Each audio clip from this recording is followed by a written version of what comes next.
அதுதாங்க நான் எதிர்பார்த்தேன். வைபவ் சூரியவன்ஷி இது மட்டும் வெள்ள போட்டாரு, டிஃபென்ஸ் வச்சாரு, ஒரு பந்த உள்ள போட்டாரு ஹர்ஷதீப். இவரு வெள்ள அடிச்சிட்டாருங்க. இவர் நிறுத்துற மாதிரி இல்ல. Vaibhav Suryavanshi back to back boundaries. 6 உடன் தொடக்கம், அதுக்கப்புறமா 2-4. பாருங்க, ஓஹோ எப்பா எப்பா எப்பா வேற லெவல். ஓஹோ ஹெலிகாப்டர் ஷாட். எம்எஸ் தோனி அடிச்சு பார்த்திருக்கோம். இங்க ஒரு ஹெலிகாப்டர் இந்த 15 வயசு பையன் எடுத்திருக்காருங்க. Mini helicopter shot. ஆனா மேசிவ் 6. ஓ போன ஷாட் நல்ல ஷாட்னா, இது வேற லெவல் ஷாட். பார்க்கவும் அழகா இருந்தது, பவர்ஃபுல்லாவும் இருந்தது. 32 வித்அவுட் லாஸ். ஓ எம்மா, இந்த ஷாட் மிகவும் பெரிய 6. நிலாவை போய் தொட்டு வந்த ஒரு பந்து. மார்க்கோ யான்சன் அடுத்தது வாங்க. எங்க பல பேர் அடி வாங்கிட்டாங்க, நீங்களும் வாங்க ஒரு லைன்ல நில்லுங்க அப்படின்றாரு.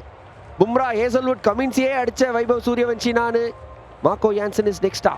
மற்றொரு 6. இன்னொரு ஹெலிகாப்டர். கேமராமேன் பிச்சிட்டு ஓடுறாரு, மண்டையில பற்ற போதே பந்து அப்படின்னு சொல்லிட்டு. 50 வந்திருக்கு, கண்ணிமைக்கும் நேரத்தில் 50 வந்திருக்கு ராஜஸ்தான் ராயல்ஸ்க்கு. வைபவ் சூரியவன்ஷியின் 6 மூலமாக.